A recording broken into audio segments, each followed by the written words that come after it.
Are you depressed? Well, now you could potentially use ketamine nasal spray to cure your depression.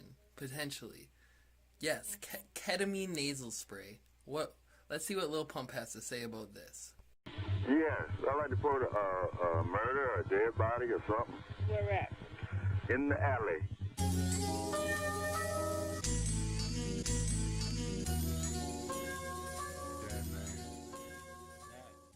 Alright, so before we jump into things over on the computer, I basically just wanted to explain that it's pretty funny that Esketamine has been a thing for a while, but I never really put like two and two together that like Eskedit was inside of Esketamine, because we've all known what like S-isomer ketamine was for a minute. I mean, well, like people who do drugs do anyway, but well, I'll basically explain the difference between S-isomer ketamine, the effects of Spravato or Spravato, sorry, in this new Esketamine. Is that how you're gonna say it when you like pull up to the fucking, you know what? This is the whole concept of this is just fucked. And here, let me explain why. Yeah, just approve of a new drug called Esketamine. Bitch, y'all took my fucking name. Y'all literally took Esketamine and then made it a fucking drug and then made it your own drug or whatever y'all want to call it. Bitch, I need my ends. I need... The FDA just approved of a new drug.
Crazy fucking world we live in, isn't it? I know it's not some form of conspiracy. Now, S-ketamine has been a thing for a long time, but we've frequently referred to it as S-isomer ketamine or just S-isomer. We never really called it S-ketamine. If we were to have called it S-ketamine, I probably would have gotten the joke a little bit sooner. I can understand why people like Lil Pump would be upset over the term Esketamine, but it will be sold as brand name Spravato, just as Xanax is actually called alprazolam. Esketamine will be called Spravato. Where do we even start? What is ketamine? Well, here's the Wikipedia definition of what ketamine is. Now, esketamine and ketamine are two different things. Esketamine is basically I'm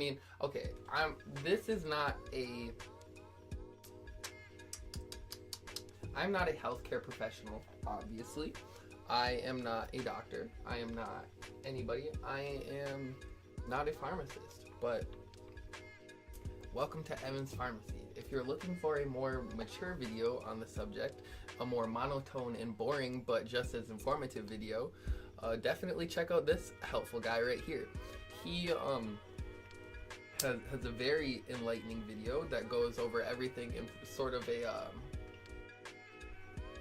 I don't know, it's very informative and it gives a lot of insight to everything. It's just a little hard to follow if you want something that's a little bit less mature but will still be laying it all out for you. Stick around.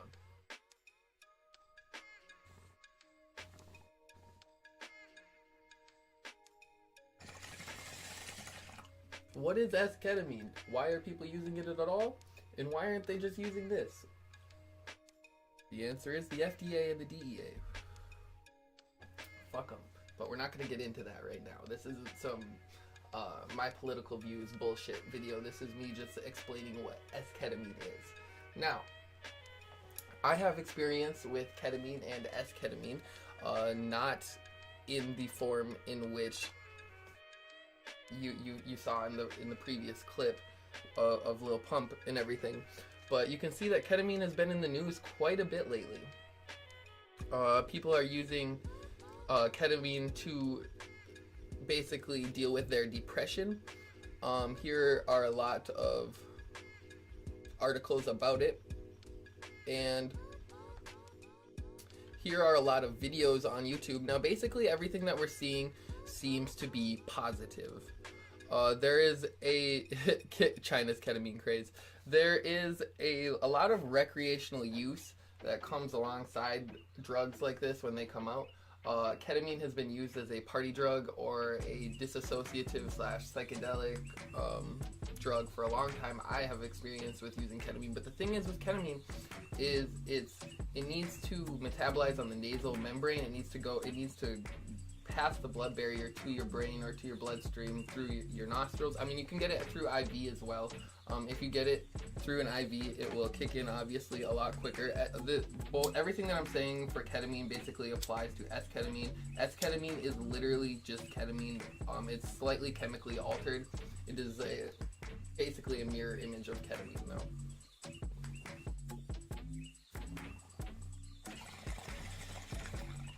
I remember we would get ketamine from the same people that we would get LSD and DMT from a long time ago, probably somewhere in 2015, 2016, and we would crush it up and we would rail it up our noses. We would snort the powder. I personally do not snort any powder or put anything up my nose anymore because it really fucked with my sinuses.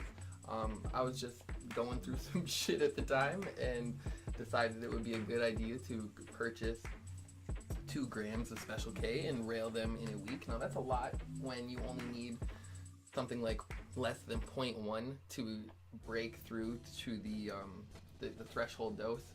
But this isn't so much about my experience with ketamine. This is just me telling you that I have experience with ketamine. So my insight is probably more valuable than that of someone who hasn't done ketamine. If you look at this guy in his video, his eyes almost kind of look like he's done some ketamine in his life. There's also a Joe Rogan video here where the man on the other side of the screen appears to have done ketamine as well. Maybe not so much recently, but I noticed that just a lot of people who do ketamine recreationally seem to be very bug-eyed. You could definitely check out all of these videos. I'll have links to this video, this video, this video. Not this one, but videos like it. Basically, the Food and Drug Administration has allowed for ketamine nasal spray. Now, how are they going to go about prescribing this to people? Well, basically for the first, I don't know if it's 2 or 4 weeks of use, you will have to have it administered by a healthcare professional. So you're going to have to go into an office somewhere and have it administered to you. So basically they're just going to cock your head back, they're going to spray it up into your nose just like a nasal spray, and it's honestly going to be very similar to just taking a straight bump of it. Okay, it's probably going to be in some form of spray, so it's going to be liquid, so it'll probably be a lot healthier for you than snorting fucking crystals into your brain. But I can't necessarily see this as a good thing it's probably a good thing because people will have access to a more wider variety of medications, and I'm sure it could help a lot of people, but it's also going to lead to a lot more addiction, abuse, widespread accessibility of S-isomer ketamine in the underground drug world. When people could just be using this, why does the FDA and DEA not just allow for this, and rather than having to snort up things in our noses to solve? It's bullshit. It's all bullshit. Regardless, you're going to have to go get it administered by a healthcare professional, and then you're going to have to be observed for 2 hours. You're not going to be able to leave. They're going to have to watch how it sits with you. For the first couple of weeks, that's how they're going to do this. And I'm not sure if they're going to eventually allow you to have this nasal spray on your own, but if they do, I can assure you that motherfuckers are going to be selling it and abusing it because it's ketamine in a bottle. It's fucking straight, pure, not cut, good factory ketamine. I know a lot of people who prefer pills over heroin because you know that you know what you're getting every single time. You know it's in the pill. You know what it's cut with. It's acetaminophen or ibuprofen or whatever the fuck they cut it with. It's I'm sorry, I keep going off on tangents into multiple different directions, but I have very mixed opinions on this whole topic. I feel I'm giving a much different perspective than the medical professional who I referenced in these two videos over here has, because he is a doctor. I am a teenager, or I'm not a teenager anymore, I'm 20 I guess, but I was a teenager who was just using it for fun. And I saw the dark side of it, and I saw the good side of it, I guess, so I can give my perspective on it.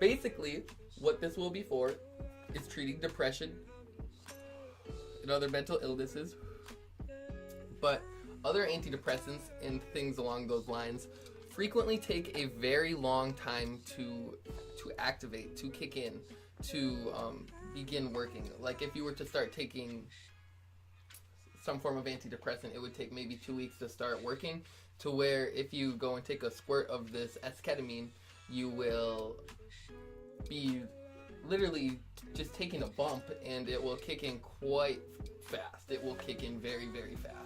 The results will almost be immediate, and you will certainly feel high.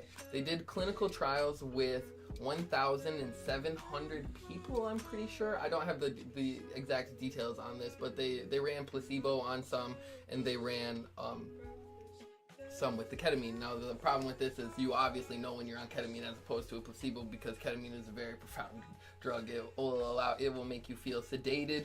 It will make you feel we often described it as we would call it moonwalking, because when you would take it, you would fucking like you just fucking, I don't even know, it fucks with your motor skills. And that's another thing is after, okay, say you go into your doctor, they administer the ketamine, you can't leave for 2 hours, they have to watch you, and then after that you're not supposed to drive for a whole 24 hours. Now the studies show that after 6 hours you should be able to drive just fine, but they're saying 24. Another thing,